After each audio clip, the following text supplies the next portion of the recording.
जय हिंद दोस्तों, मैं नवीन शर्मा आप सभी का स्वागत करता हूं। आशा करता हूं आप सब एकदम अच्छे हैं, एकदम बेहतरीन हैं। एक बार सारे प्यारे दोस्त बताएंगे आप सब कैसे हैं। उम्मीद करेंगे बढ़िया होंगे, बेहतरीन होंगे, शानदार होंगे। और दोस्त, आज हम एक टॉपिक पढ़ने जा रहे हैं आपका भारत में वायसराय, यानी 1857 की क्रांति के समय, कैनिंग के समय और क्या क्या कार्य हुए। रिपन के टाइम पे और क्या कार्य हुए, और आपका लिटन के टाइम पे क्या कार्य हुए। तो लिटन पहले आएगा दरअसल में, और फिर उसके बाद में रिपन को हम पढ़ेंगे, ठीक है। क्योंकि 1876 से 80 और ये 1880 से 84। कैनिंग 1856 से आपका 1862। क्या भैया इनके बीच में और वायसराय नहीं रहे? रहे कुछ आपका अगर हम बात करें, एक्टिंग वायसराय रहे थे जिनका कोई महत्व नहीं है, ठीक है। उनके समय पर और महत्वपूर्ण घटना भी नहीं घटी। लेकिन यहाँ इन तीनों से एग्जाम में बहुत क्वेश्चन पूछा जाता है और बहुत इंपॉर्टेंट टॉपिक है। तो एक बार थम्स अप करिए। जी भैया, हम पढ़ने के लिए तैयार हैं। बहुत अच्छे से सुंदर से नोट्स हम हमेशा बनाते हैं और आगे बढ़ते रहेंगे। मोनिका, सोनम, मिस्टर राहुल, अंजू, शिल्पी तिवारी स्टडी, अंजू, मोनू, नीतीश की दुनिया, आज़ाद वाल्मीकि, रविचंद्रन यादव, अदिति यादव, जेठालाल, भारत सोनी, सारे प्यारे साथियों का बहुत सारा स्वागत है। शुरू करते हैं दोस्त। नोट बनाएंगे आप। सबसे पहले शुरू करेंगे हम कहाँ से? आपका कैनिंग से शुरू। लिख लेना ऊपर, भारत में वायसराय, भारत में वायसराय, भारत में viceroy, viceroy, viceroys in India, viceroys in India. तो पहला वायसराय कौन बना था? हम सबको पता होना चाहिए, कैनिंग। कैनिंग। और कैनिंग के आपका जो टोटल कार्यकाल है वो है 1856 से लेकर के 1862 में। दो चीजें हैं, एक तो 1856 से 58 का उसका कार्यकाल, 1856 से 1858, यहाँ तक, यहाँ के कार्यकाल को उसको कहेंगे। इस समय पर वो गवर्नर जनरल था, या हम यूँ कहें भारत का अंतिम गवर्नर जनरल वो रहा। भारत का अंतिम गवर्नर जनरल, अंतिम गवर्नर जनरल।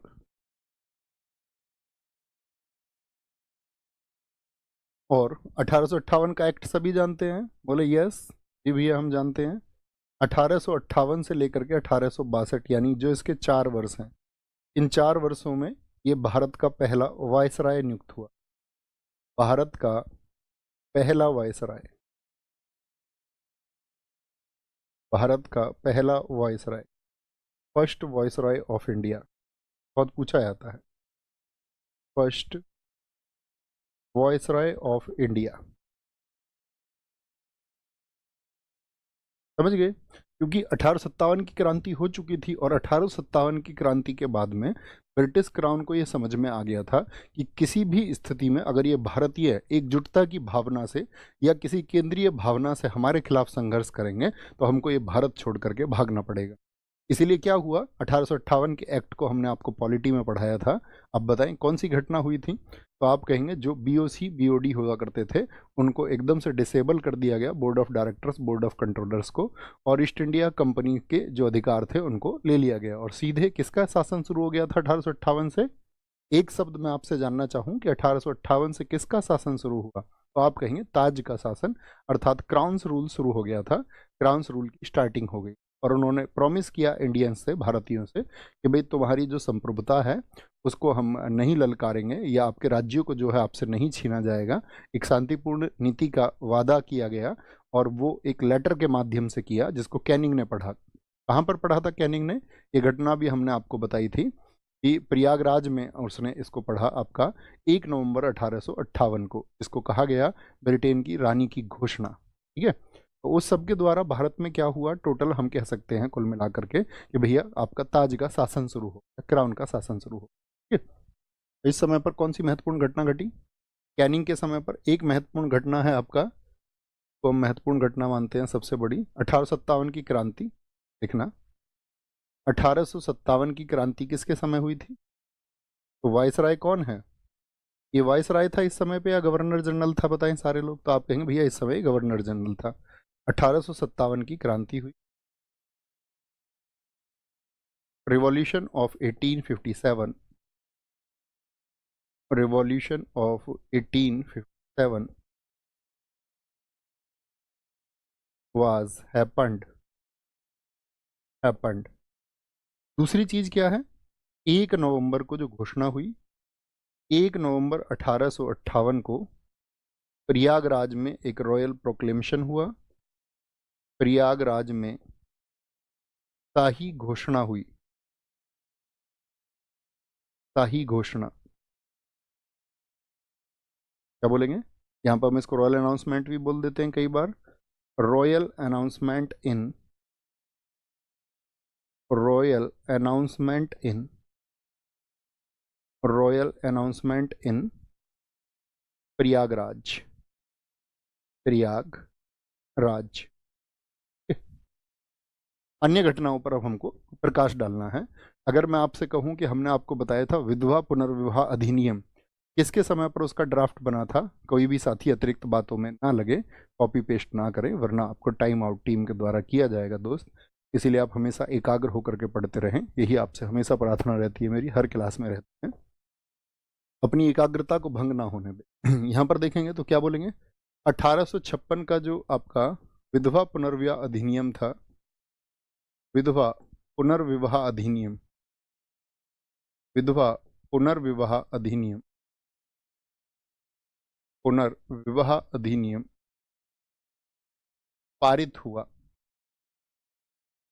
अधिनियम पारित हुआ। कभी भी मसौदा पूछेगा तो हम बोलेंगे ड्राफ्ट बना था उसका डलहौजी के टाइम पर।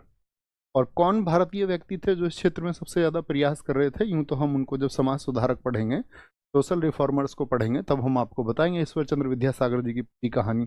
लेकिन अभी आपको याद रख लेना है किसके प्रयासों से, यहाँ पर लिख लेना, ईश्वर चंद्र विद्यासागर, ईश्वर चंद्र विद्यासागर के प्रयासों से, ईश्वर चंद्र विद्यासागर जी के प्रयासों से, के प्रयासों से, because of the efforts of Ishwar Chandra Vidyasagar. क्या बोलेंगे, विडो, विडो रीमैरिज एक्ट, विधवा फिर से शादी कर सकते हैं, remarriage act 1856 was passed at the time of Canning. अब इसमें ईश्वर चंद्र विद्यासागर जी ने बहुत प्रयास किए, उन्होंने कहा विधवाओं की या स्त्रियों की शिक्षा के लिए हम सब समझेंगे आगे चल करके उनके द्वारा क्या प्रयास थे। और यहाँ पर उन्होंने अपने पुत्र की शादी भी, उनके इकलौते पुत्र थे और इकलौते पुत्र की ही शादी उन्होंने किससे करवाई, एक विधवा से करवाई। और सब लोगों को लगा कि भाई हमको जो आदर्शों पर बात करनी बहुत आसान होती है, हम आदर्शों के बारे में बात कर सकते हैं, लेकिन क्या उन आदर्शों को हम अपनी ज़िंदगी में अपनाते भी हैं, ये बड़ी बात होती है। और ईश्वर चंद्र विद्यासागर जी ने उसको आपका सजीव करके दिखाया कि हाँ, वो निजी ज़िंदगी में भी जिन रिफॉर्म्स की बात कर रहे हैं उनको अपनाने के लिए तैयार हैं। हम जिस किसी भी साथी सुधार की बात करें या जिस सुधार की आवश्यकता हमको महसूस हो, तो वो सबसे पहले हमको अपनी निजी ज़िंदगी में अपनाना चाहिए। 1856 के विधवा पुनर्विवाह अधिनियम को पारित किया गया। फिर आपका बड़ी बात यहाँ पर क्या थी, 1800 नहीं लिख सकते, उसको लिख लेंगे, जो डॉक्ट्रिन ऑफ लैप्स था। डॉक्ट्रिन ऑफ लैप्स सबने जाना, क्या होता था डॉक्ट्रिन ऑफ लैप्स में, तो गोद निषेध नीति या व्यपगत सिद्धांत भी हमने कहा था। किसने अपनाया था इसको भारतीय राज्यों को हड़पने के लिए, डॉक्ट्रिन ऑफ लैप्स नीति को, नीति को जो डॉक्ट्रिन ऑफ लैप्स की नीति थी, नीति को समाप्त किया, समाप्त किया। ended the doctrine of lapse, doctrine of lapse जो हड़प नीति थी, जिसके तहत सबसे पहले हमने आपको बताया था कि सतारा को हड़पा गया, आपका उदयपुर को हड़पा गया, और आपका झांसी को हड़पा गया, आपका अगर हम बात करें संभल को, जैतपुर को हड़पा गया। बाद में कुशासन का आरोप लगा कि 1856 में अवध को भी हड़पा गया था। तो ये सब किसकी, डलहौजी की नीति थी, उसको इन्होंने ख़त्म कर दिया। और यहीं पर लेकर के आए आपका एक समावेशन अधिनियम, समावेशन, समावेशन इनकॉर्पोरेशन,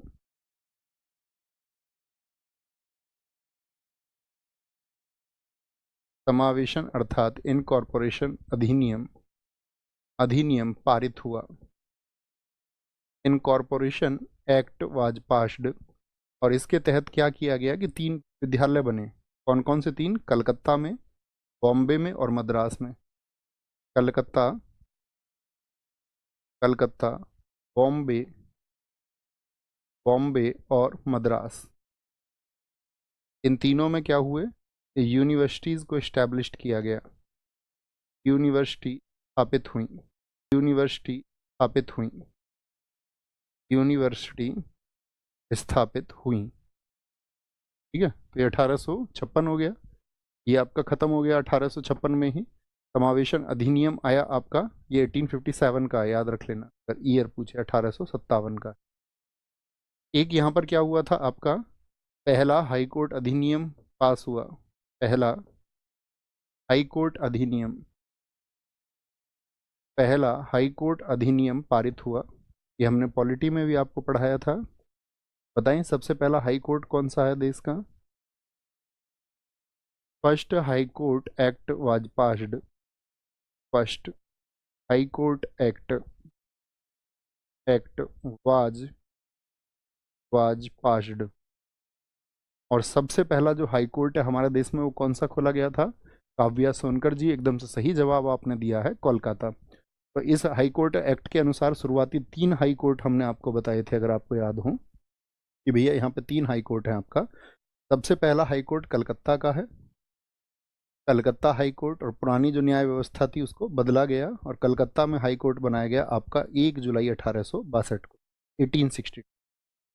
कलकत्ता के बाद में जो हाई कोर्ट बना वो बना आपका बॉम्बे में, Bombay high court. Bombay high court बना था आपका कब? 14 अगस्त को, 14 अगस्त 1860, 14 अगस्त 1860। और इसके बाद में मद्रास हाई कोर्ट, और मद्रास हाई कोर्ट को इस्टेब्लिश किया गया था कब आपका? इसके नेक्स्ट डे अर्थात 15 अगस्त, 15 अगस्त 1860। तो इस शुरुआती 3 हाई कोर्ट हैं जो हमको पता होना चाहिए। कब? शुरुआती 3 हाई कोर्ट। अब इसमें हम आपसे पूछें यूपी के बच्चों से कि इलाहाबाद हाई कोर्ट की स्थापना किस वर्ष में हुई थी? इलाहाबाद भी हमने आपको बताया था 1866 में बना। और इलाहाबाद हाई कोर्ट के 100 वर्षों के बाद में आपका, यानी कि 1966 में फिर दिल्ली का हाई कोर्ट बना था। ये हम सबको पता होना चाहिए, जो बार बार पूछा जाता है। तो हाई कोर्ट अधिनियम हो गया आपका। इसके बाद में हम बात करते हैं पहला, पहला इनकम टैक्स एक्ट इसी के समय आया। पहला आयकर अधिनियम, पहला आयकर अधिनियम, पहला आयकर अधिनियम। कभी भी पूछे आपसे कि भैया इनकम टैक्स एक्ट कब का है? 1860 का है। पारित हुआ, पारित हुआ। First income tax act was passed in 1860। First income tax act, income tax act was passed, was passed. और इसके बाद में आपका यहाँ पर एक महत्वपूर्ण घटना हुई, आपका आईपीसी, आपका इसको लिखिए भारतीय दंड संहिता, भारतीय दंड संहिता, संहिता 1860, 1860 पारित हुई।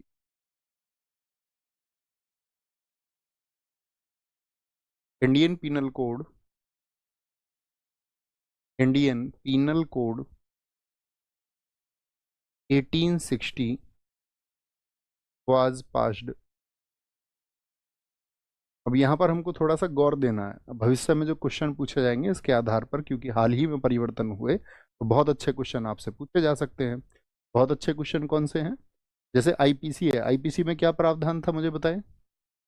जो आईपीसी होता था इंडियन पीनल कोड, इसमें था आपका दंड का प्रावधान। क्या होता था भाई? आप कोई अपराध करेंगे तो उसके लिए आपको कोई दंड मिले ना। पहले तो आप जानती हैं भी प्राचीन समय में राजा होते थे और हर राजा का अपना जो आपका दंड विधान था, यानी पनिशमेंट को लेकर के जो कोड था वो डिफरेंट थे। अलग राजा अलग विधान, और अपने हिसाब से बना लेते थे वो। ठीक है, इस अपराध के लिए आपका क्या सजा दी जाएगी, लेकिन एक यूनिफॉर्म तरीके से पूरे देश में एक समान रूप से एक कानून लागू होना चाहिए, तो वो हुआ दंड संहिता। ठीक है, तो इस दंड संहिता का इतिहास है। आपका जो विधि आयोग था, आप सबको पता हो यदि, तो हमने आपको लॉ कमीशन बताया था। तो जो पहला विधि आयोग बना था उसके अध्यक्ष कौन थे? तो उसका अध्यक्ष बनाया गया था मैकाले को। ठीक है, उसने दो काम किए देश में, तो एक तो अंग्रेजी शिक्षा को उसने आगे बढ़ाया और साथ में एक यूनिफॉर्म कोड आ पाए पनिशमेंट के लिए, दंड के लिए। तो ये आपका आईपीसी था। आईपीसी कब लागू हुआ था? तो जो आईपीसी लागू हुई थी हमारे देश में, वो लागू हुई थी आपका 1 जनवरी 1862 को। साथ में इसने आपका इसी के तहत में फिर एक एक्ट बाद में बना भारत में, उसका नाम है सीआरपीसी। सीआरपीसी अर्थात criminal procedure code. Criminal procedure code. Criminal procedure code अर्थात दंड प्रक्रिया संहिता। पुलिस कैसे आपको गिरफ्तार करेगी और जज साहब के पास में कौन सी शक्तियां हैं न्यायालय के पास में, दंड प्रक्रिया संहिता इसको कहते थे।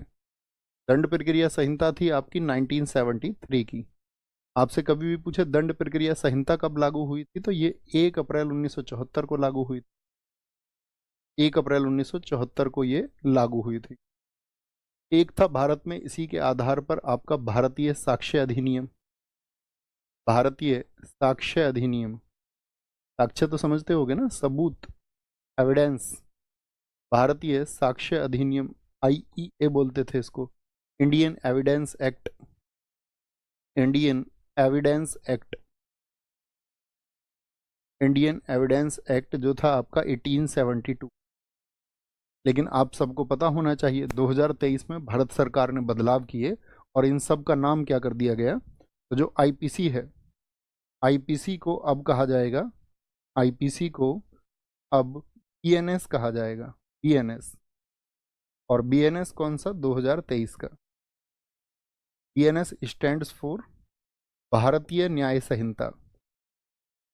भारतीय न्याय संहिता, क्योंकि बहुत विरोध होता था कि भाई अंग्रेजों के समय के कानून थे, हालांकि कानून अभी भी वही हैं, बस कुछ धाराएं नहीं जोड़ी गई हैं। ठीक है, क्या बोलेंगे? तो ये बीएनएस इसको नाम दिया गया। और जो सीआरपीसी है, क्रिमिनल प्रोसीजर कोड था, वो अब होगा आपका बीएनएसएस।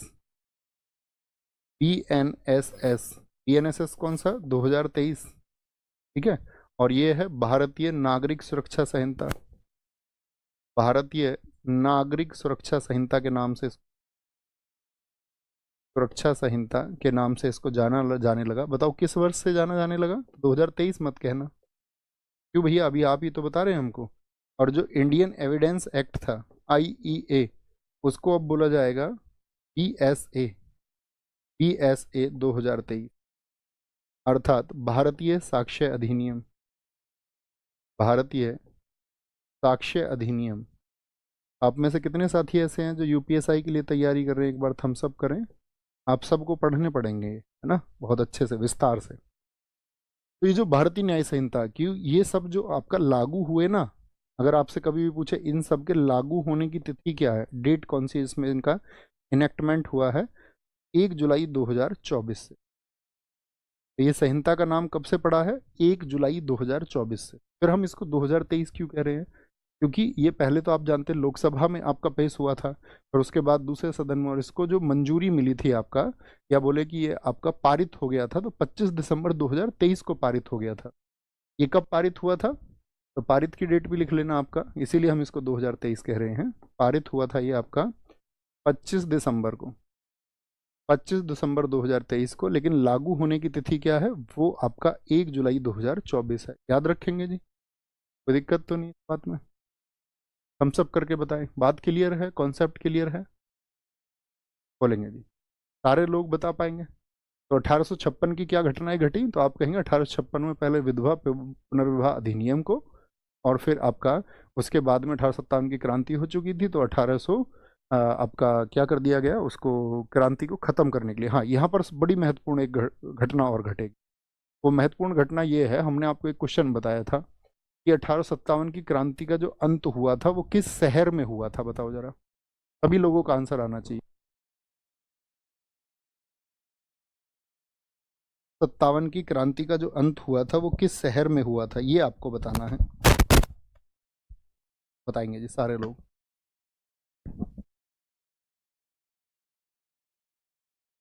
ग्वालियर में। और किस डेट को हुआ था? किस डेट को हुआ था? तो आप सबका आंसर आएगा भैया 20 जून को। 18 जून को रानी लक्ष्मीबाई जी आपका वीरगति को प्राप्त हुई, और 20 जून को ग्वालियर में वहीं पर क्या कर दिया गया, 1857 की क्रांति का अंतिम दिन है वो।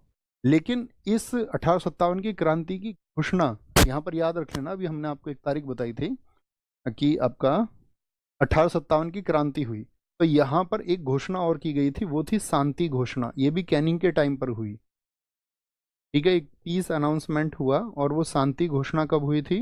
वो हुई थी आपका दोस्त शांति घोषणा 5 जुलाई को, 5 जुलाई 1858 को। ये बात याद, 1857 की क्रांति के बाद में कैनिंग ने एक शांति घोषणा की थी। ये डेट भी आपको पता होनी चाहिए, ये पूछी जाती है। ओके, इतनी बातें क्लियर है यहाँ तक? क्या बन गया? आईपीसी बन गया भारतीय न्याय संहिता, सीआरपीसी बन गया भारतीय नागरिक सुरक्षा संहिता, और आपका इंडियन एविडेंस एक्ट अर्थात भारत साक्ष्य अधिनियम, उसको बीएसए बोल दिया गया। ओके, यहाँ पर आएंगे। नेक्स्ट अगली बात क्या आती है यहाँ पर आपका? फिर आता है इसके बाद में आपका मेयो। मेयो, मेयो का जो समय रहा 1869 से लेकर के और 1872 तक रहा, 1869 से 1872 तक रहा। इसके बीच में बहुत सारे लोग आए, जैसे हम आपको बताएं, आप कभी ये सोचने लगे कि भैया 1800 वो तो 62 तक था, 62 के बाद में 7 वर्षों में क्या हुआ? तो इसमें 1862 से 63, 1862 से 63 इसमें आया था आपका earl of Elgin. Earl of Elgin, इनको इसलिए याद करने की जरूरत नहीं पड़ती क्योंकि इनके समय पे कोई इतने बड़े परिवर्तन नहीं हुए, ये एक्टिंग थे वैसे भी। फिर आया आपका 1863 में एक जिसका नाम है रॉबर्ट नेपियर। क्या नाम था? Robert Napier, sorry, Robert Napier. फिर आपका 1863 से लेकर के 64 तक आया था डैनिसन, डैनिशन।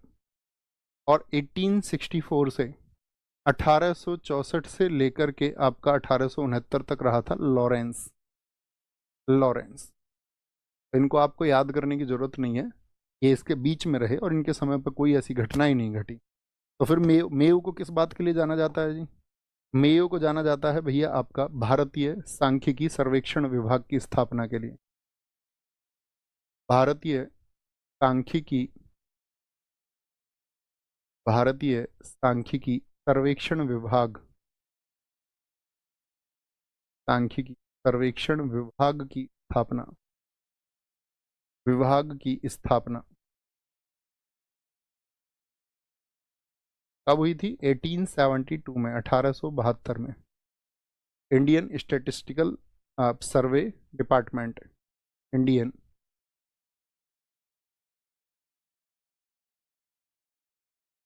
सर्वे department was established, department was established in 1872। और बाकी हम सब पढ़ते ही हैं जनगणना का इतिहास।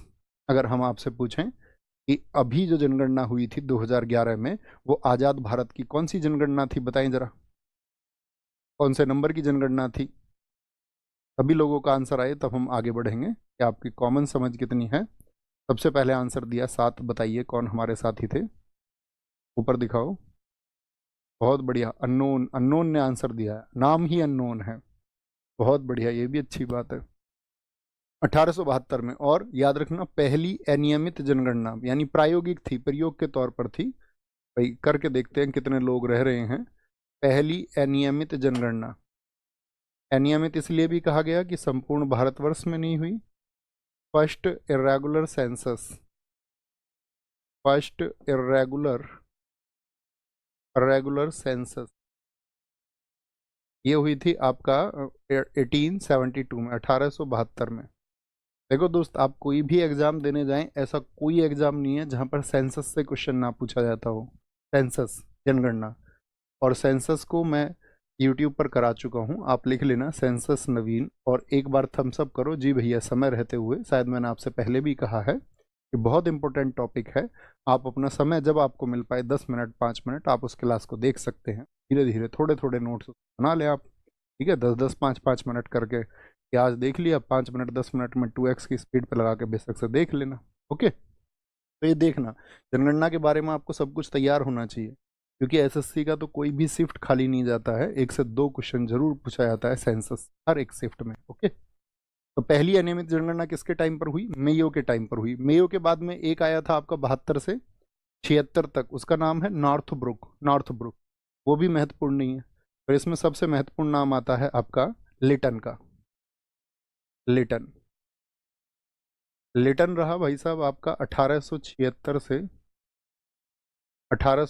से 80 तक। ऐसे समझिए ये एक सन की आदमी है। कौन है ये एक सन की आदमी है। ठीक। और इस सन की आदमी ने देश में क्या किया, कितने तरह की रोक इसने लगाई, वो बड़े पढ़ने की चीज़ है। जैसे इसके समय पर क्या हुआ था, अगर हम बात करें इसके समय की सबसे महत्वपूर्ण घटनाओं पर, नमक के उत्पादन पर, नमक के उत्पादन पर उत्पादन पर सरकारी नियंत्रण स्थापित किया गया। सरकारी नियंत्रण स्थापित किया गया। आते ही किया था इसने, स्थापित किया। क्या बोलेंगे, कंट्रोल ऑन, कैसे लिख सकते हैं, गवर्नमेंट कंट्रोल ऑन। और गवर्नमेंट कौन सी है, British government. Government control on salts production. Salts production, भाई हमारे देश की भूमि थी, हमारे यहाँ के लोगों को नमक बनाने का अधिकार था, हाँ या ना, या होना चाहिए या नहीं। तो इसके द्वारा उसने क्या किया कि जितनी भी हमारे प्रिंसली स्टेट्स थे, जो देसी रियासतें थीं, उन सभी देसी रियासतों से उसने क्या कर लिया, जो नमक बनाने का उनका अधिकार था वह उनसे छीन लिया। और साथ में और भी बहुत सारी चीज़ें इसने की इसमें, जैसे एक यूनिफॉर्म टैक्स लगाया। पहली चीज़ तो क्या है, देसी रियासतों के अधिकार खत्म हो गए, जितने भी प्रिंसली स्टेट्स थे उनके राइट उनसे छीन लिए गए। देसी रियासतों के अधिकार, नमक बनाने के क्या कर दिए गए, अधिकार खत्म कर दिए गए। और नमक पर सब जगह एक समान कर लगाया इन्होंने, एक समान कर, यूनिफॉर्म टैक्स पूरे इंडिया में, सब जगह एक जैसा टैक्स होगा। क्यों, इसका क्या कारण था, इसका कारण ये था कि जैसे मान के चलिए, आप ऐसे समझिए, जैसे बिहार में, बिहार का हम अच्छा सा उदाहरण एक लेंगे, या जिन राज्यों में आपका शराब बंद है, जहाँ पर शराब का उत्पादन सरकार ने बंद कर रखा है, तो वहाँ पर शराब को अवैध तरीके से बेचा जाता होगा या नहीं, या उन स्टेट्स में आपका लिक्वर अवेलेबल ही नहीं है, आप बताएं। ऐसे ही जब किसी एक जगह पर अगर कर कहीं पर ज़्यादा हो या कर कहीं पर कम हो, टैक्स से भी एग्जाम्पल देख लीजिए, तो जहाँ पर आपका मान के चलिए टैक्स ज़्यादा है, तो वहाँ पर क्या होगी, उन चीज़ों की तस्करी होगी। तस्करी होगी कि जहाँ से वो सस्ती उपलब्ध है और वहाँ उन रेट में उपलब्ध करा दी जाए, या वो फिर बहुत महंगी, जहाँ पर उपलब्धता नहीं है तो वहाँ पर उसको ब्लैक किया जाएगा। चीज़ों की कालाबाजारी ऐसे होती है, चाहे फिर अनाज हो चाहे फिर शराब हो। तो हर दुनिया में हर एक गुड्स की आपका जो कालाबाजारी होती है, जो ब्लैक मार्केट होता है, वो ऐसे ही काम करता है। समझ गए, हम सब करके बताएं। हाँ जी भैया, होता है बिल्कुल ऐसे ही। तो या तो चीज़ें महंगी हो जाएंगी या फिर तस्करी होगी, तस्करी के रूप में ही आती हैं। तो इसलिए नमक पर ये बहुत होता था, इसलिए उन्होंने उसको कंट्रोल कर लिया और एक टैक्स लगा दिया। अच्छा, यहाँ पे याद रखना, 1 जनवरी 1877 को 77 को प्रथम दिल्ली दरबार आयोजित हुआ। प्रथम प्रथम दिल्ली दरबार। कितने दिल्ली दरबार लगे हैं कुल, कितने साथी बता सकते हैं, प्रथम दिल्ली दरबार आयोजित हुआ। ये भी एक महत्वपूर्ण घटना है इसके समय की, आयोजित हुआ। फर्स्ट दिल्ली दरबार वाज हेल्ड, दिल्ली दरबार दिल्ली में ही लगता था ये, दरबार वाज हेल्ड इन 1877। धीरे धीरे आप इसको पढ़ेंगे। ये 3 दिल्ली दरबार आपका आयोजित हुए। और इन दिल्ली दरबार में क्या होता था, जो ब्रिटेन का राजा या फिर रानी होती थी वो भारत में आती थी घूमने के लिए। ठीक है, भारत के लोगों को ये दिखाने के लिए कि भैया हम तुम्हारे ऊपर रूल कर रहे हैं।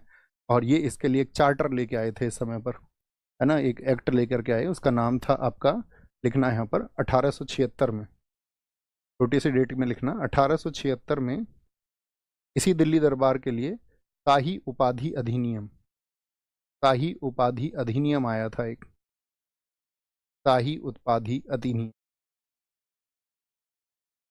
को क्या बोलेंगे हम, royal title act, royal titles act 1876। और इसके द्वारा क्या घोषित किया गया, जो विक्टोरिया है वो भारत की साम्राज्ञी है। साम्राज्ञी तो समझते हैं ना, सम्राट की पत्नी।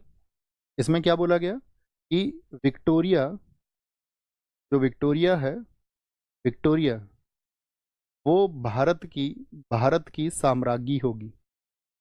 भारत की भारत की साम्राज्ञी होगी। भारत की साम्राज्ञी उसको घोषित कर दिया गया और उसको एक टाइटल और दिया गया। उस टाइटल का नाम है केसर हिंद। केसर हिंद का टाइटल इसको दिया गया। इसको इसको दिया गया वो टाइटल, वो दिया गया विक्टोरिया को। तो भारत की साम्राज्ञी मतलब कि भैया तुम्हारा जो शासन है, यानी तुम जो जनता हो इस देश की, उसके ऊपर रूल कौन कर रही है। अब ये यहाँ रहती थी क्या? ये यहाँ की जनता की समस्याओं को समझती है क्या? ये तो वो वाली बात हुई कि कोई व्यक्ति जो गांव में नहीं रहता है, गांव के बाहर कहीं शहर में रहता है, और अभी गांव में प्रधानी के चुनाव आएंगे तो बहुत सारे लोग ऐसे गांव में आकर के एक्टिव हो जाएंगे, आना जाना अपना शुरू कर देंगे, जिनकी लालसा है गांव में प्रधान बनने की, कि मेरा वर्चस्व बना रहे और मेरी जो ताकत है वो दिखती रहे। तो होता है ऐसा? नहीं होता।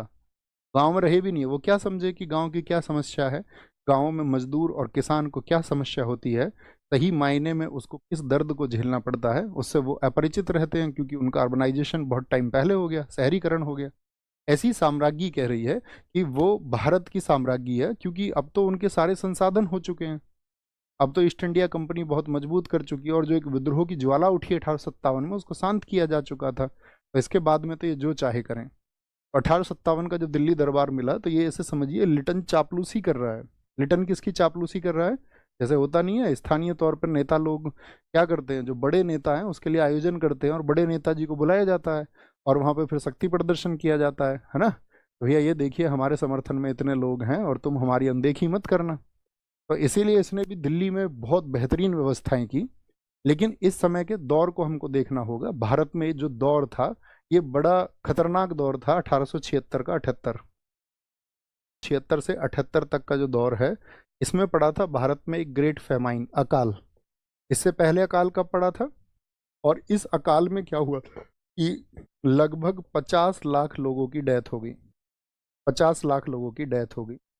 और इन लोगों की समस्याओं के लिए जो आपका फेमाइन फंड होना चाहिए था, जो अकाल के लिए राहत कोष में जो पैसा होना चाहिए था, वो पैसा यहाँ खर्च होने की बजाय इस देश की जनता जब कुपोषण से मर रही थी, जब हमारे देश की जनता के पास खाने को नहीं था, या बोले किसानों के बच्चे, मजदूरों के बच्चे जब भूखे बिलक बिलक करके मर रहे थे, तब यहाँ पर हमारे देश में एक महारानी का स्वागत हो रहा था और भारत के बहुत बड़े बड़े उस समय रियासतों के राजा वहाँ पर मौजूद थे, जिन्हें बिल्कुल मतलब नहीं था इस देश की जनता कैसे मर रही है। तो इसीलिए यहाँ पर क्या बोला गया, इसकी बहुत निंदा की जाती है लिटन की। तो 50 लाख डेथ हो गई। लेकिन इसके बाद में जब जनता ने विरोध किया तो इसके बाद में इसने यहाँ पर इस अकाल के बाद में एक स्ट्रेची आयोग बनाया था। स्ट्रेची उसका अध्यक्ष था, इसीलिए उसको बोलते हैं स्ट्रेची कमीशन। स्ट्रेची आयोग की स्थापना की, जिसकी रिपोर्ट आई बाद में कि भाई हमको रेल की पटरियां सब जगह बिछानी चाहिए देश में, ताकि कोई राहत एकदम से पहुंचानी है तो सभी जगह तक वो पहुंचाई जा सके। ठीक है, कोई दिक्कत? तो स्ट्रेची आयोग की स्थापना याद रखेंगे किसकी वजह से हुई है? ये अकाल की वजह से हुई है, अकाल की वजह से। और स्ट्रेची आयोग की स्टैब्लिशमेंट ऑफ स्ट्रेची कमीशन याद रखेंगे, कोई दिक्कत तो नहीं। अच्छा, एक और महत्वपूर्ण घटना यहाँ पर क्या है, अगली बात पर लिखेंगे। एक और महत्वपूर्ण घटना थी यहाँ पर वर्नाक्युलर प्लेस एक्ट। इसी के समय पर vernacular vernacular press act, press act 1878 पारित हुआ और इसने जबरन पारित कराया इसको। वर्नाकुलर, वर्नाकुलर का अर्थ मैंने प्यारे साथी आपको क्या समझा रखा है? वर्नाकुलर का क्या मतलब होता है? हमारी जो देसी भाषा है, जो देश में बोली जाती है। Vernacular, vernacular press act, vernacular press act was passed in was passed in 1878। अच्छा, मुझे एक बात बताइए, भारत में अंग्रेजी शिक्षा की शुरुआत लगभग किस वर्ष से आप मानते हैं? भारत में अंग्रेजी शिक्षा तो मैकाले के बाद में ये प्रयास हुए, हम सबको पता होना चाहिए। मैकाले को उस विभाग का अध्यक्ष बनाया गया। तो आप देखोगे जो 1835 के पहले का समय है, तो भारत में अंग्रेजी को जानने वाले या तो यहाँ पर जो ब्रिटिशियर्स थे, जो ईस्ट इंडिया कंपनी के कर्मचारी थे, या उनसे पहले कोई, अगर मान के चलो बहुत बड़ी रियासत के जो बच्चे थे, अगर वो जाकर के आपका विदेश से पढ़ आए हों, उसके बाद में आप जानते हो जो वुड डिस्पैच आया 1854, तो उसके बाद में अंग्रेजी का प्रचार प्रसार जो है वो बढ़ाना इन लोगों ने शुरू किया और अंग्रेजी शिक्षा शुरू हुई। फिर भी अगर हम बात करें, इस दौर तक भारत में बहुत सारे लोग अंग्रेजी नहीं जानते थे। ठीक है, अंग्रेजी नहीं जानते थे, तो अंग्रेजी में अखबार भी उस समय आते थे, तो अंग्रेजी के अखबार कौन पढ़ता होगा उस समय पर, बताइए। तो आप कहेंगे भैया ईस्ट इंडिया कंपनी के कर्मचारी पढ़ते होंगे, या आपका जो अंग्रेज भारत में बस रहे थे उनकी जो फैमिलीज थी, अपने परिवारों को भी तो ले आते थे वो इंडिया में, रानी, उनके बच्चे, उन सब के लिए तो उन्होंने एजुकेशन शुरू की कि हमारे बच्चे वहाँ ब्रिटेन थोड़ी पढ़ेंगे, हम यहाँ आए तो उनके लिए क्यों ना इंग्लिश एजुकेशन यहाँ शुरू कर दी जाए, कि भारतीयों को समझ में आए या ना आए, ठीक है, हमारे बच्चे तो कम से कम पढ़ेंगे। तो यहाँ पर उन सब चीज़ों को जब लागू किया गया, आप समझना, ये तो मैं एक मतलब व्यंग्य के रूप में कह रहा हूँ, वैसे उसका एक व्यापक प्रयोग भी हुआ। तो जो वर्नाकुलर प्रेस एक्ट था, इसका मतलब था देसी भाषा में अखबार छपते थे। तो जो देसी भाषा में अखबार छपते थे, जैसे बंगाली में कोई अखबार छपा, तो अंग्रेज पढ़ पाते होंगे क्या बंगाली के अखबार को? अब बंगाली के अखबार में तो ये था कि अंग्रेज हमारा अब खून चूस रहे हैं, अब इनके खिलाफ वक्त आ चुका है कि हमको इन शोषकों के खिलाफ में क्रांति करनी होगी। अब ये बात बंगाली में छप जाए, इनको समझ में आएगा क्या? आप कहोगे नहीं समझ में आएगा। अब जब इनको समझ में नहीं आएगा तो इसके खिलाफ तो इनको जो लोग थे वो बताते होंगे कि भैया आज तो बंगाली के अखबार में ये छपा है तुम्हारे लिए। बोले बड़ी दिक्कत है। अच्छा, अंग्रेजी के अखबारों से ना कोई दिक्कत नहीं थी, क्योंकि अंग्रेजी के अखबारों को ये समझ सकते थे आसानी से, और यही लोग ज़्यादातर पढ़ते थे। तो क्रांति की बातें ज़्यादातर देसी भाषाओं में लिखी जाती थी। तो इसने लिटन ने क्या सोचा कि भाई एक काम करते हैं, इन सभी अखबारों पर एक नकेल कस देते हैं, और इसके लिए इनको क्या कहा गया कि जितने भी देसी भाषा के अधिक आपका अखबार हैं, वो ब्रिटिश सरकार की आलोचना नहीं कर सकते हैं। इसकी आलोचना नहीं कर सकते हैं, ब्रिटिश सरकार की किसी भी प्रकार की आलोचना नहीं कर सकते। और प्रत्येक जो व्यक्ति है या अखबार का जो संपादक है, जो उसका एडिटर है, उसको जाकर के अपने जिला मुख्यालय में मजिस्ट्रेट के साथ में एक बॉन्ड को साइन करना होगा। उस बॉन्ड पे यही लिखा हुआ था कि भाई आप सरकार की आलोचना नहीं कर सकते हैं, और आलोचना की तो सिक्योरिटी मनी भी जमा की जाती थी, वह सिक्योरिटी मनी भी खत्म हो जाएगी, और फिर आपके खिलाफ जो है इसमें एक मुकदमा भी चलाया जाएगा, और जुर्माना और सजा दोनों होने का प्रावधान था। तो भारतीय आपका जो अखबार है, बहुत विरोध हुआ लिटन की इस बात का भी, ठीक है, ज्यूरी जो आपका काउंसिल थी उसमें भी कई सदस्यों ने विरोध किया कि भाई ये तो आपका सरासर अन्याय है, आप किसी की जो स्वतंत्रता है उसका हनन कर रहे हैं। लेकिन लिटन कहाँ मानता था? लिटन को तो आपका ये समझिए कि सनक भरा व्यक्ति था, उसको वो चीज़ें अप्लाई करनी थी, और इंडियंस से बहुत नफरत करता था ये। तो वर्नाकुलर प्रेस एक्ट आपका पारित इसने कर दिया। और वर्नाकुलर प्रेस एक्ट जब पारित हुआ तो इसके बाद में कुछ पत्रिकाओं पर जो प्रभाव पड़ा, जैसे अमृत बाजार पत्रिका थी, अमृत बाजार पत्रिका, ये बंगाली भाषा की एक पत्रिका, और ऐसा नहीं है इस समय की थी, इससे 10 वर्ष पुरानी थी, 1868। इसमें थी, बंगाली भाषा में आती थी, बंगाली भाषा। दो भाइयों ने इसको शुरू किया था। कौन थे इसके संपादक? अमृत बाजार पत्रिका के खूब पूछे जाते हैं, शिशिर कुमार घोष और मोतीलाल घोष। शिशिर शिशिर कुमार घोष और मोतीलाल घोष और मोतीलाल घोष। तो इन्होंने क्या किया कि भाई अब तो हमारे ऊपर रोक लग जाएगी, तो इन्होंने ये किया कि इस अमृत बाजार पत्रिका को अंग्रेजी भाषा में बदल दिया, अंग्रेजी भाषा में बदल, रातों रात। तो हनन हुआ स्वतंत्रता का या नहीं हुआ, हाँ या ना? अंग्रेजी भाषा में छपने लगी, अंग्रेजी भाषा में छपने लगी, याद रख लें, ठीक है। जैसे अगर हम बात करें, आपका एक पत्रिका और थी, समाचार चंद्रिका, जिस पर रोक लगा दी गई, समाचार चंद्रिका। ये भी किस भाषा में आती थी? बंगाली भाषा में।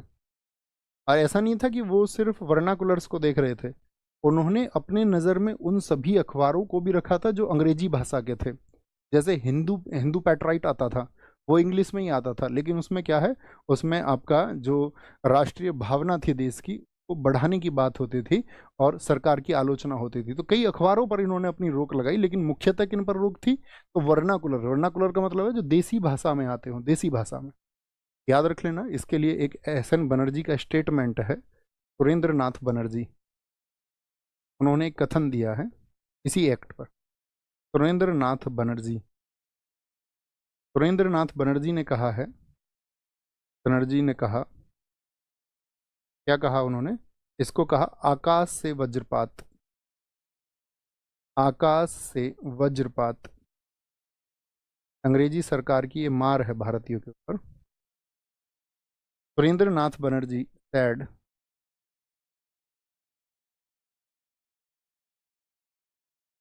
said that, क्या बोलेंगे?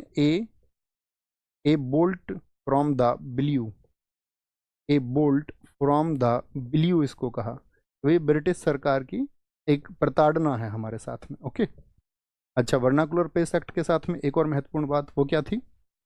वो था आपका जो द्वितीय आंग्ल अफगान युद्ध। बताओ कब हुआ था? हम आपको इसको बता चुके हैं। आंग्ल अफगान युद्ध की भी अफगानिस्तान को जीतना चाहते थे क्योंकि रूस के आक्रमण का प्रभाव बढ़ रहा था। द्वितीय आंग्ल अफगान युद्ध ये चला था 1878 से 80 तक के समय। होगा ना? होगा, हाँ जी। तो यहाँ पर एक संधि हुई है इस युद्ध में, ये संधि हुई थी, उस संधि को बोला जाता है गंडमक ट्रीटी, गंडमक संधि, गंडमक संधि। किस किस के बीच में हुई थी? एक तो लिटन, और अफगानिस्तान का जो शासक था आपका, उसका नाम था याकूब खान, याकूब खान, याकूब खान। बहुत अच्छा क्वेश्चन पूछा गया था ये, तमिलनाडु आपका पीसीएस में पूछा गया था। ठीक है, आपको भैया साउथ के पीसीएस का क्या अर्थ है? तो हमने जब उसको ढूंढा तो हमने देखा उसको, क्वेश्चन यही था कि आपका द्वितीय आंग्ल अफगान युद्ध में लिटन ने किसके साथ में संधि की थी, किसके साथ में संधि की थी। ओके, तो यहाँ पर याद रखेंगे इस बात को। ओके, बोलेंगे नेक्स्ट। तो क्या बोल रहे हैं? लिटन, मुझे बताइए, लिटन के कार्यों से आप समझ पा रहे हैं कि भारतीयों को प्रताड़ित करने का काम किया जा रहा है, हाँ या ना? बोलेंगे जी, सारे लोग बोले तो आप समझ गए होंगे इस बात को। आप कहेंगे हाँ जी, ये बिल्कुल काम किया जा रहा है इसके समय पर। एक रोक इसने भारतीयों पर और लगाई, भारतीय शस्त्र अधिनियम, भारतीय शस्त्र अधिनियम। अच्छा, ये बताइए शस्त्र की जरूरत क्यों होती है व्यक्ति को? शस्त्र और अस्त्र की, भारतीय, इसको बोलते हैं इंडियन आर्म्स एक्ट। कैसे लिख लीजिए, 1878 में आया था, अधिनियम पारित हुआ। क्या बोलेंगे? Indian Indian arms act act was was passed in 1878, 1878 में ये पारित हुआ। अब इसमें क्या था? शस्त्र की जरूरत होती है भैया सेल्फ डिफेंस के लिए, बिल्कुल ठीक कहा है आपने, रक्षा करने के लिए जरूरत होती है।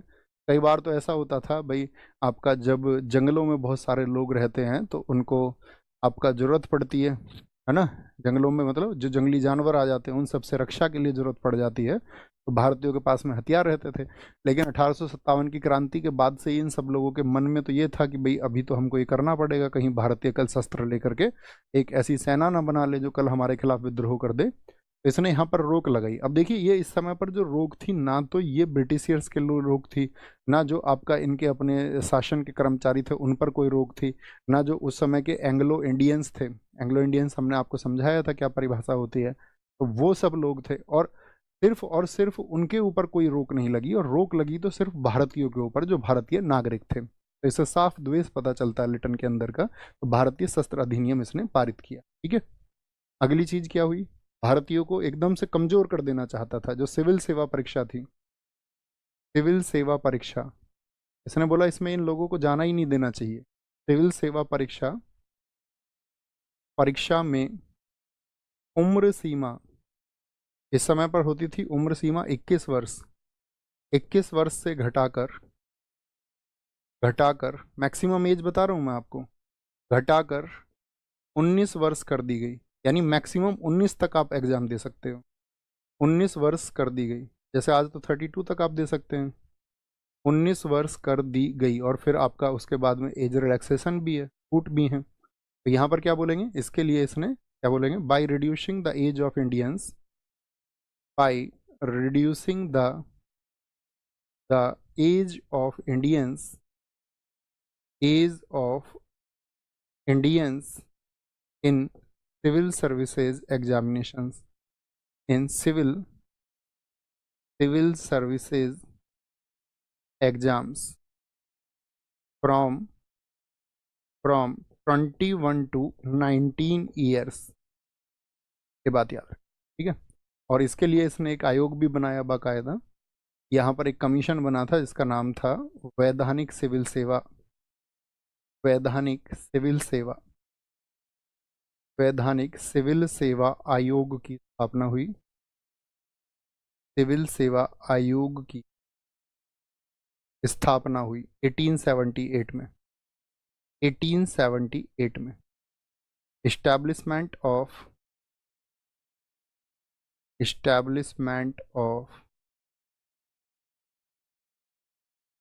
statutory civil सर्विस कमीशन, और कैसे लूटा भैया इसने भारतीयों को? तो यहाँ पर क्या था आपका, एक लूट इसने की, सिविल सेवा परीक्षा होगी भारतीय सशस्त्र, एक लूट इसने की 1879 में सूती वस्त्रों पर आयात कर को खत्म कर दिया, आयात कर को खत्म कर दिया। क्या बोलेंगे? आपका import tax on cotton clothes were abolished in, या वाज अबोलिश्ड इन 1879। अब देखो कि था क्या, सूती वस्त्रों पर क्या हुआ, इससे भारत का टेक्सटाइल कैसे बर्बाद हुआ।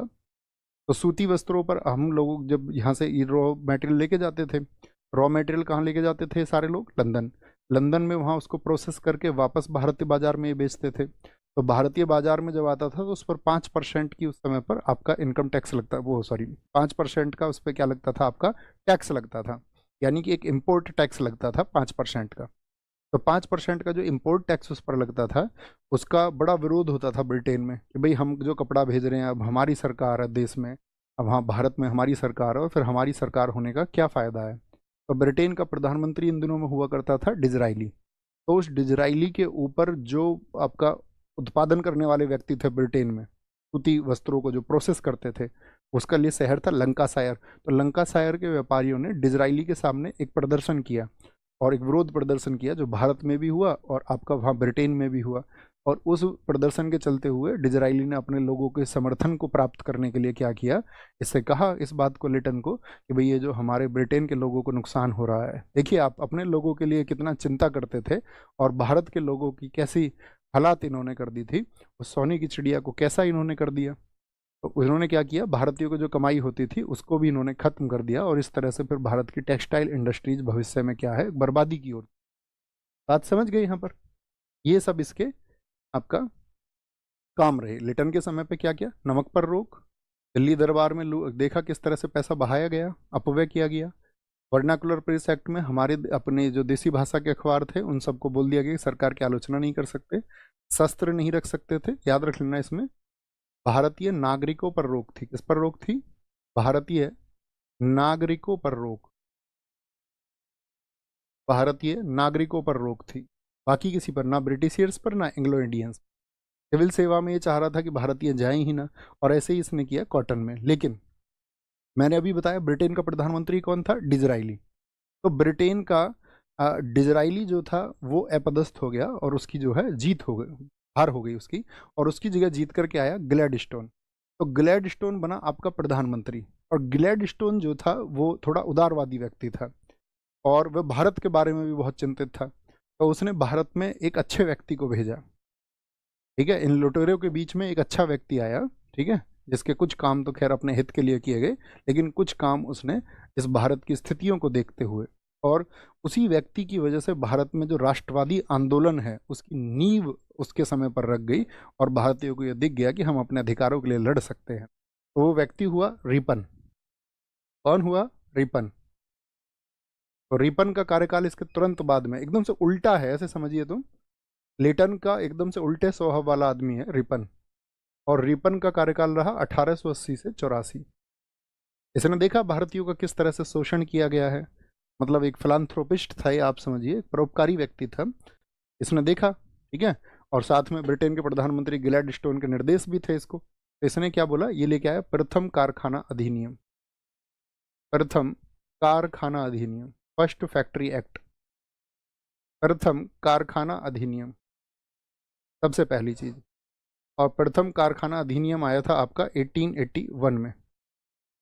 मैंने देखा कि भाई अब तक जो ब्रिटिश सरकार थी वो भारतीयों का दमन करने के लिए ना तो बच्चों को छोड़ती थी ना स्त्रियों को छोड़ती थी, और अपने उत्पादन के लिए व्यक्तियों की कई जगह तो ऐसा हो रहा था कि बहुत ज़्यादा उत्पादन हो उसके लिए लोगों को उद्योगों में लगा करके, इंडस्ट्रीज में लगा करके बिना किसी घंटे की परवाह किए, है ना, तो उनसे काम करवाया जाता था। तो लेबर क्लास का कोई ध्यान ही नहीं रख रहा था, उसका मजदूर वर्ग का। तो इसने क्या किया कि वो सभी अब इसके पीछे एक कहा जाता है, जो तर्क दिया जाता है उसका भी मैं भी विश्लेषण करूंगा। तो इसने क्या बोला कि भाई जो घंटे हैं वो तो तय होनी चाहिए, और जो 7 वर्ष से कम का बच्चा नहीं लगना चाहिए कोई भी कार्य में। जैसे हमारे संविधान में कितने वर्ष के लिए बताया गया है, 7 से कम का जो बच्चा है, यानी कि 7 से कम का, क्या बोलेंगे, कम का बच्चा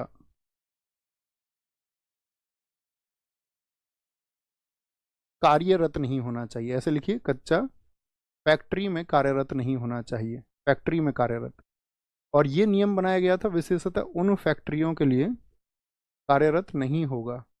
ये नियम बनाया गया था आपका उन फैक्ट्रियों के लिए जिनमें कर्मचारियों की संख्या होती थी 100, कम से कम 100 कर्मचारी कितने हो, में आपका वर्कर्स का जो नंबर था वो मिनिमम 100 हो, मिनिमम 100, कम से कम 100 कर्मचारी जिसमें।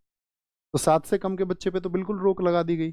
और साथ में दूसरा प्रोविजन कहा गया आपका, जो 12 वर्ष से कम का है, जिसकी उम्र 12 वर्ष से कम है, यानी 7 तक तो काम नहीं करेगा, और 7 से 12 के बीच में है, तो उसके घंटे निश्चित कर दिए गए, कितना, 9 घंटे ओनली, सिर्फ, इससे ज़्यादा वो काम नहीं कर सकता है। प्लस में दूसरी चीज़ की गई, रात में वो काम नहीं करेगा, 7 PM से 6 AM के बीच में, 6 AM के बीच बीच में वो कार्य नहीं करेगा, ठीक है। अब इसके लिए बहुत सारे तर्क दिए जाते हैं, वो तर्क क्या है वो समझिए। तो तर्क ये दिया जाता है कि ये क्यों कर रहे थे। तो बहुत सारे लोगों ने कहा है कि इसके पीछे कारण सिर्फ और सिर्फ ये था कि यहाँ पर जो मजदूरी थी वो सस्ती होती थी भारत में। आप जानते हैं बाकी जो देशों की तुलना में आप देखोगे तो बहुत ज़्यादा पॉपुलेशन जहाँ पर होती है, तो वहाँ पर आपका लोगों को अपनी जो जीविका है उसको पूरा करने के लिए क्या होता है, बहुत कम रेट्स पे भी कई बार काम करना पड़ जाता है। तो यहाँ पर जो आपका मजदूरी सस्ती थी, तो मजदूरी सस्ती चलते क्या होता था, भारत के भी उद्योगपति जो है अपने उद्योगों को जमा करके उनको विकसित कर रहे थे। तो इन्होंने कहा कि एक काम करो, यहाँ पर जो मजदूरी सस्ती है उसको प्रोवाइड ही मत करो, हम अंग्रेजों के पास तो कम से कम साधन बहुत सारे और भी हैं उसको बढ़ाने के लिए। तो कहा जाता है इसके पीछे भी एक नीति ये थी कि भारतीय भारतीय जो आपका प्रतिस्पर्धा है, या भारतीय व्यापारियों की जो प्रतिस्पर्धा है ब्रिटेन की तुलना में, वो कम हो जाए या कमजोर हो जाए। लेकिन बहरहाल कुछ भी बात हो, तो इतना तो आप सबको समझ में आ रहा होगा कि रियायत मिली, भारत के बच्चों को रियायत मिली, और कम से कम उनको जो फैक्ट्रियों में अंधाधुंध कार्य उनसे कराया जा रहा था उस पर रोक लगी, उस पर रोकथाम हुई, ठीक है, कोई दिक्कत। प्रथम कारखाना अधिनियम। फिर दूसरी चीज क्या हुई इसके समय पर, दूसरी चीज हुई इसके समय पर प्रथम प्रथम नियमित जनगणना, प्रथम नियमित जनगणना,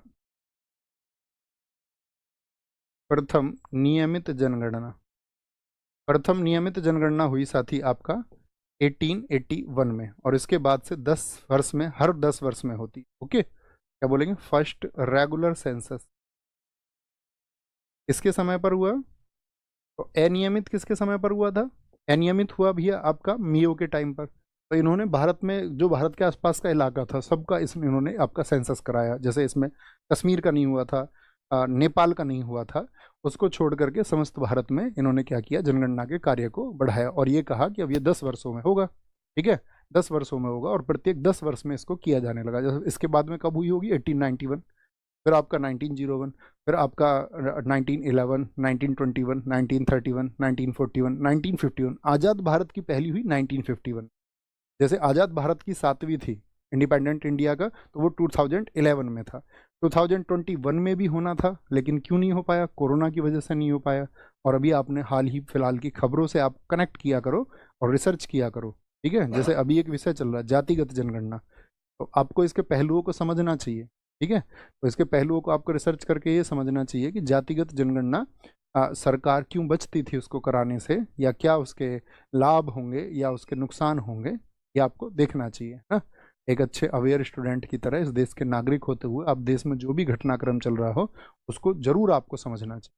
ओके, आगे आते हैं। तो प्रथम नियमित जनगणना होगी, और इसके बाद में कितने वर्षों पर होती है जनगणना बताएं? प्रत्येक 10 वर्ष पर होती है, प्रत्येक 10 वर्ष पर होती है।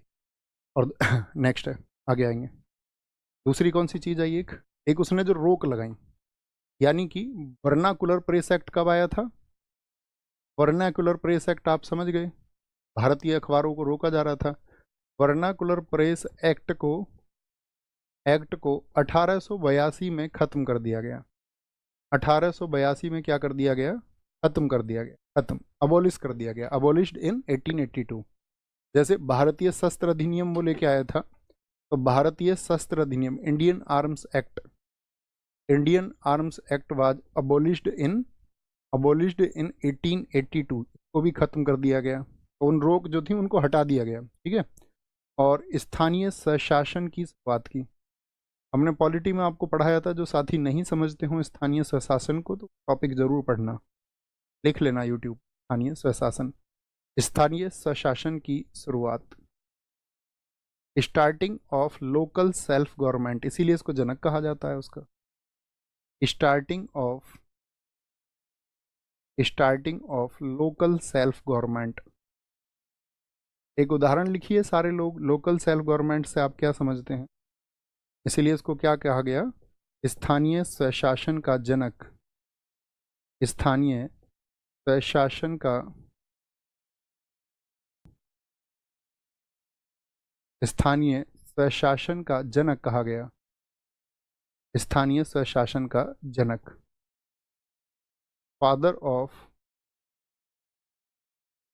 Of local self government, father of LSG इसको कहा जाता है, याद रखना, फादर ऑफ एलएसजी। एक इसके समय का चर्चित था आपका हंटर कमीशन। हंटर कमीशन नियुक्त हुआ 1882 में। Hunter commission. वुड डिस्पैच कब आया था? वुड डिस्पैच 1854 में आया था, हम आपको पढ़ा चुके हैं उसको। इसमें कहा गया था कि भाई प्राथमिक शिक्षा तो हो आपका किस आधार पर? स्थानीय भाषा, लेकिन उच्च शिक्षा जो हो वो अंग्रेजी भाषा में हो। तो अपॉइंटमेंट ऑफ हंटर कमीशन ये था किसके लिए? ये समीक्षा के लिए बनाया गया था, वुड डिस्पैच की। Appointment of Hunter commission, appointment of Hunter commission. यहाँ पे क्या लिखेंगे, किसके लिए था ये? Wood dispatch. तो उससे क्या सुधार भी हुए हैं या नहीं हुए हैं? वुड डिस्पैच की समीक्षा के लिए, वुड डिस्पैच की समीक्षा के लिए, for the review of Wood dispatch. फिर इसके बाद में यानी काम हो रहा है यहाँ पर। एल्बर्ट बिल विवाद आया एक, एल्बर्ट बिल 1883 पारित हुआ, 1883 पारित हुआ इसी के समय पर। Albert bill was passed. मैंने एक घटना बताई थी आपको कि अंग्रेज क्या करते थे, भारतीय लोगों को छोटी छोटी बात पर पीट देते थे। बहुत शोषण हो रहा था भारतीयों का, और इतना ज़्यादा शोषण हो रहा था कि अगर वो व्यक्ति न्यायालय भी, यूरोपीय अधिकारी थे या यूरोपीय जज थे, वो किसका साइड लेते थे, किसका पक्ष लेते थे? अंग्रेजों को। तो अंग्रेज एकदम से समझिए, एकदम से खतरनाक रूप से, खुले रूप से भारत में घूम रहे थे, और उनकी जो मनमर्जी होती थी वो ये करते थे। इस घटनाक्रम को देखा कि भारतीय लोगों ने इसके लिए मांग की कि भाई जो है इस तरह से हमारे लोगों का जो हित है उनका भी ध्यान रखा जाए। जैसे कि अगर हम आपसे बात बताएं, बहुत सारे भारत में रिफॉर्मर्स हुए, ठीक है, जो इनके पास में गए कि भाई ये तो नहीं होना चाहिए। तो इन्होंने क्या किया, अपने टाइम पे एल्बर्ट बिल ला करके इन्होंने बोला कि जितने भी यूरोपीय लोग हैं, ऐसे लिख सकते हैं, भारतीय जो जज हैं, जितने भी जज हैं भारतीय जज अब अंग्रेजों का मुकदमा सुन सकेंगे। अंग्रेजों का मुकदमा सुन सकेंगे। अंग्रेजों के तो ऐसे समझो जमीन से जमीन, उनके पैरों के नीचे से जमीन बोलते हैं ना, खिसक गई एकदम से, खिसक ही जाएगी। अब उनको पता है हम अपराध करेंगे यहाँ पर, अगर हम किसी को भी एक्सप्लॉइट करेंगे, उसका शोषण करेंगे, तो कल को भारतीय जज तो सजा सुनाएंगे ना, या नहीं सुनाएंगे? तो आप कहेंगे हाँ जी, तो क्या बोलेंगे यहाँ पर, भारतीय जज अब अंग्रेजों का मुकदमा सुन सकेंगे। इंडियन इंडियन जजेस या इंडियन जजेस would hear would hear the cases of Britishers, अब तो इन्होंने बड़ा विरोध किया उस चीज़ का, और यहाँ विरोध नहीं किया सिर्फ कि भारत में विरोध किया, उन्होंने वहाँ ब्रिटेन में भी विरोध किया, ब्रिटिश सरकार का भी विरोध किया।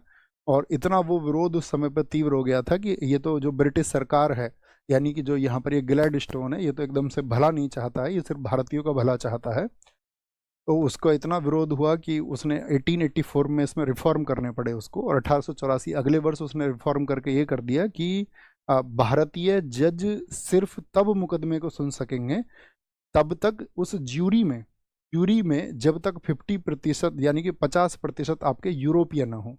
ज्यूरी का मतलब समझ रहे हैं, जो पैनल बैठता है जजों का, तो उसमें 50%, भाई ज्यूरी का भी तो वोट लिया जाता है बाद में, और ज्यूरी, जज ने डिसीजन दे दिया तो उसके बाद में चला जाता था ज्यूरी को, जज के बाद में। जज से भी ऊपर कौन होती थी आपका, जज से ऊपर आपका ज्यूरी। तो ज्यूरी में जितने भी सदस्य होते थे वो मेजोरिटी से, जिसको कह दें मेजोरिटी से, इन्होंने कह दिया उसमें कम से कम 50% यूरोपियन होने चाहिए। तो 50% यूरोपियन होने का मतलब क्या है, मेजोरिटी तो कभी हो ही नहीं पाएगी, मेजोरिटी तो कभी हो ही नहीं पाएगी, समझ पा रहे हैं? तो ये इसने किया, तो इसका बड़ा विरोध हुआ। ओके, ये बात याद रखेंगे। इसीलिए इसके इन्हीं कार्यों की वजह से याद रख लेना, जो फ्लोरेंस नाइटेंगल हैं, फ्लोरेंस नाइटेंगल समाज सुधारक रही फ्लोरेंस नाइटेंगल भी, फ्लोरेंस नाइटेंगल ने रिपन को भारतीय समाज का उद्धारक, या बोले भारत का मुक्तिदाता कहा है, भारत का मुक्तिदाता, अर्थात लिबरेटर ऑफ इंडिया। क्या बोला है, liberator of India, liberator of India कहा है। बहुत सारे लोगों ने स्टेटमेंट्स दिए हैं अपने, जैसे मदन मोहन मालवीय जी ने एक स्टेटमेंट दिया है कि वो भारत के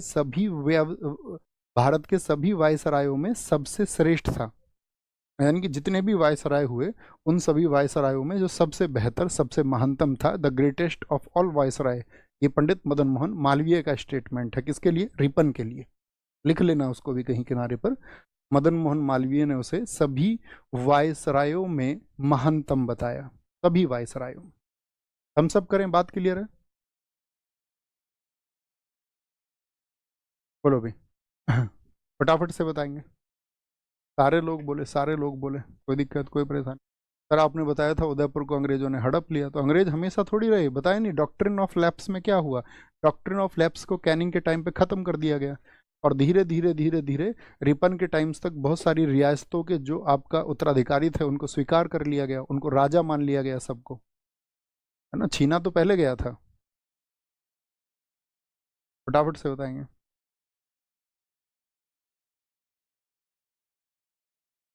बहुत बढ़िया जी, बहुत बढ़िया। तुम्हें क्या रोज समझाया जाए, चलो तुम्हें इग्नोर ही कर देते हैं। आप जानते हो दुनिया में सबसे बेस्ट ऑप्शन क्या है? ये कहते हैं कि दुनिया में तुम सारी कलाएं सीख लेना, पाक कला, रसोई कला, चित्रकला, ठीक है, और आपका नृत्य कला, और भी दुनिया में जितनी कला होती हो आप सबको सीख लेना। लेकिन अगर आपने इग्नोरिंग की कला नहीं सीखी तो आपने कुछ नहीं सीखा। तो मैं आपको भी कहता हूँ, ये तो मैं तो बच्चे का नाम तो ऐसे ही ले दिया मैं, तो आपको ये बता रहा हूँ कि इग्नोरिंग की कला आपको सीखनी चाहिए। दुनिया में अगर आप ये सीख गए ना आपको कौन सी चीज़ें इग्नोर करनी है, और इग्नोरेबल चीज़ें ज़्यादा नहीं होती हैं ज़िंदगी में, बहुत छोटी सी चीज़ें, जैसे आप किसी छोटी चीज़ पर बहुत तीव्र गुस्सा कर देते होगे, कभी देखा होगा आपने, घर में ही, घर के किसी मेंबर पर। लेकिन अगर आप ये सीख गए कि इस एक चीज़ पर टेम्परामेंट कैसे बना के रखना है, संयम कैसे बना के रखना है, तो आपने अपने जीवन को सफल कर लिया। आम इंसान उसको नहीं कर पाता है ना। दूसरी चीज़ क्या है, अच्छा भैया कोई जायज गुस्से की बात हो तब भी गुस्सा ना करें, तब तो आएगा।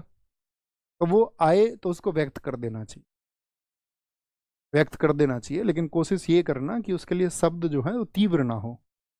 क्योंकि अगर आपने गुस्सा नहीं किया, मान के चलो आपका अपने एक्ट्स पर उतना कंट्रोल है कि आपको गुस्सा आ रहा था और आपने नहीं किया, तब इसका दूरगामी प्रभाव होगा। दूरगामी प्रभाव क्या होता है, जैसे आप जानते होंगे मस्तिष्क की अवस्था है, जैसे कि चेतन मस्तिष्क होता है आपका, ठीक है, और एक आपका जो है अचेतन होता है, और एक आपका होता है अवचेतन।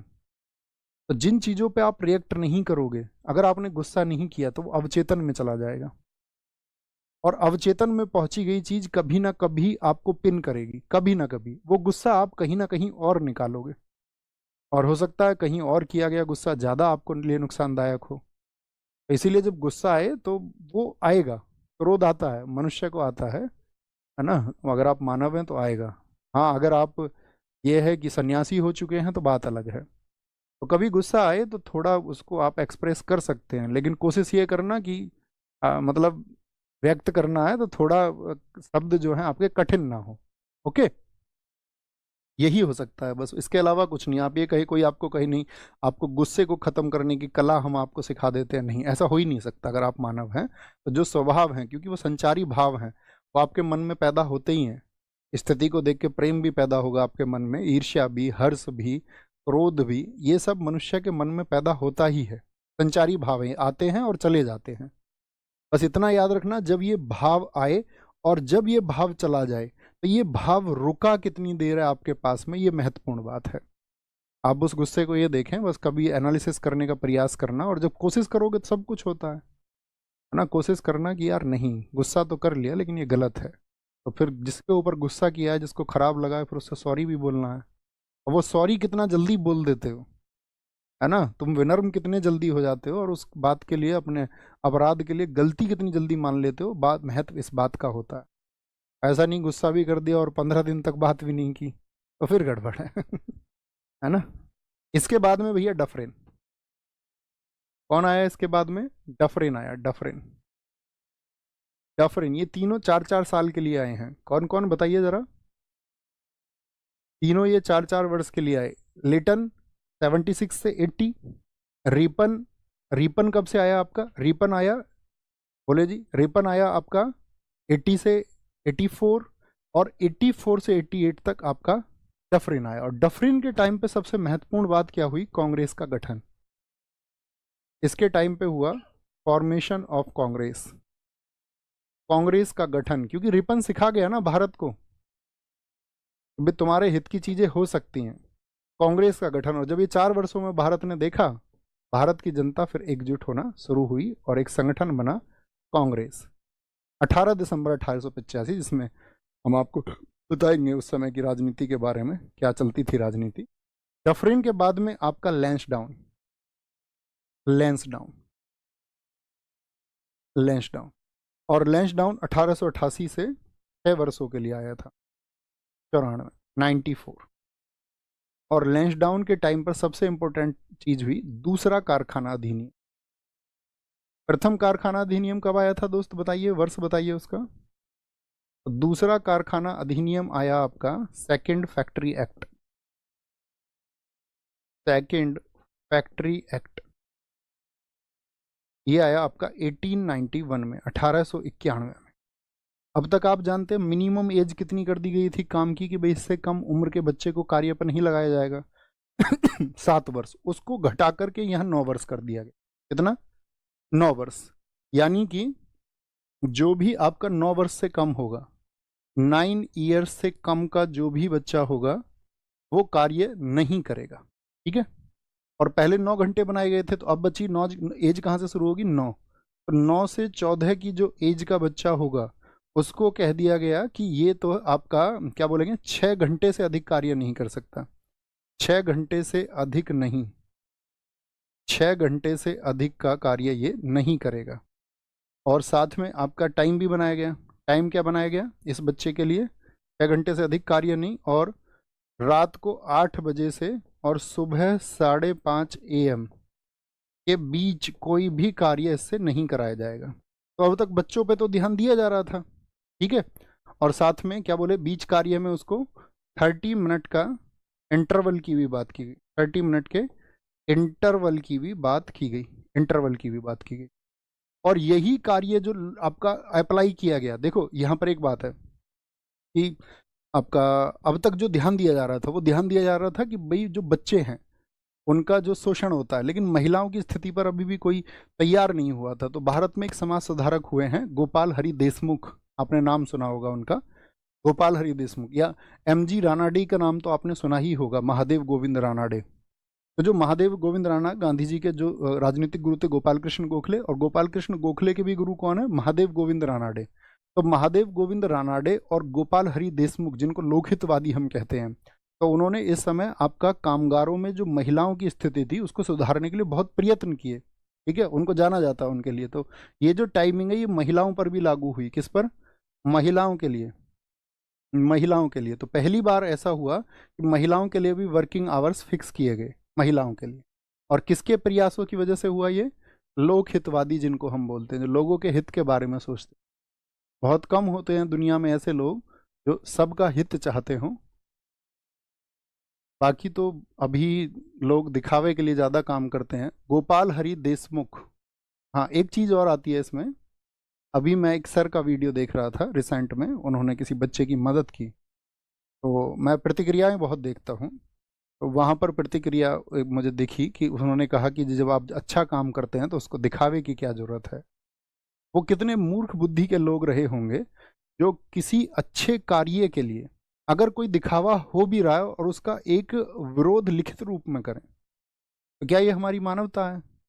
आपको क्या करना चाहिए, जब कोई अच्छा कार्य करे बेशक से वो उसको दिखाए, लेकिन आपको तो कम से कम उसकी प्रशंसा करनी चाहिए। क्योंकि मान के चलो अगर बेशक दिखावे के लिए हो रहा हो तो मतलब निष्कर्ष तो ये हो तो कार्य अच्छा ही रहा है। आप सोचिए कि आपसे छुपा लिया जाए और कोई खराब कार्य कर दिया जाए जिसके बारे में आपको नहीं पता है, कोई असंगत कार्य हो गया, कोई दुराचार हो गया कहीं, वो तब ठीक है छुपा लिया जाए। या आप क्या चाहते हैं कि दिखा करके कोई गलत कार्य किया जाए आपके सामने, क्या चाहते हैं आप सोचिए, आपका माइंड सेट क्या काम कर रहा है। इसका मतलब है कि हम बस दुनिया में हमने कोई प्रतिक्रिया किसी की देखी और उसी के जैसी प्रतिक्रिया हमने भी बना ली अपने दिमाग की, चलो इसको लिख देते हैं अभी, और आपने एक पल को भी विचार नहीं की। तो आज के बाद आप किसी भी अच्छे व्यक्ति को अगर आपको प्रतिक्रिया देनी है या तो दीजिए मत, और यदि कोई व्यक्ति अच्छा कार्य कर रहा है तो उसके लिए फिर ये समझिए आपको उसका प्रशंसा योग्य वो कार्य है और आपको उसको बनाना चाहिए।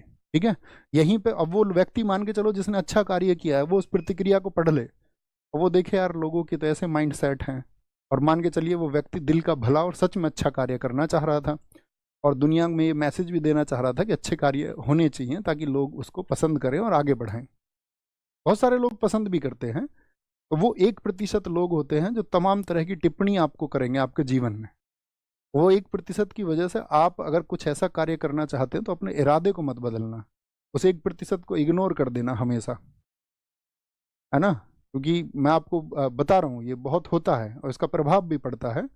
एक बार ऐसा था कि मैं किसी घर के आगे खड़ा हुआ था, तो कोई वीडियो वीडियो पे वीडियो गई और किसी ने अपने तरीके से, क्योंकि अपनी तरफ से, तो अब ये होने लगा कि कोई ख़राब चीज़ कुछ ज़्यादा ही करता है तो सबके पास यही सॉल्यूशन होता है ना, फिर स्ट्राइक भेज देते हैं लोग। तो उसके ऊपर वीडियो के ऊपर उन्होंने लिख दिया, नवीन सर अपने बंगले के आगे खड़े हुए, बंगले के करीब ऐसे रहा होगा 3 या 3.5 साल पहले की वीडियो, अपने बंगले के सामने खड़े हुए, और उस वीडियो में कोई बंगला भी नहीं दिखाया गया है। कमाल की बात आप देखिए, ठीक है। और तो वहाँ तो किसी ने मुझे भेजी वो, उन्होंने कहा कि इसमें देखो ज़रा, मैंने उसमें प्रतिक्रिया देखी तो उस पर किसी ने तो लिख रखा था कि मतलब, तो आप देखना उसको भी, कभी आपके सामने भी वो आ जाएगी और तुम्हें बड़ी हंसी आएगी। उस पर किसी ने लिख रखा था, इस बंगले के लिए 499 रुपये मैंने भी दिए हैं। सोचिए, कोई बंगला नहीं है उसमें, कोई बंगला अपना है ही नहीं, आज भी नहीं है।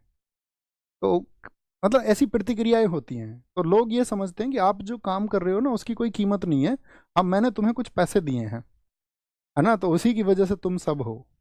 एक सर थे, मैंने देखा एक सर एक बार, मतलब हमारे चैनल के नहीं थे, वो कोई एक बड़ी गाड़ी ले आए, बड़ी गाड़ी, लोगों ने उनके ऊपर इतनी कंट्रोवर्सी करी कि ये तो यार बच्चों का जो है वो खून पसीना इन्होंने चूस लिया है।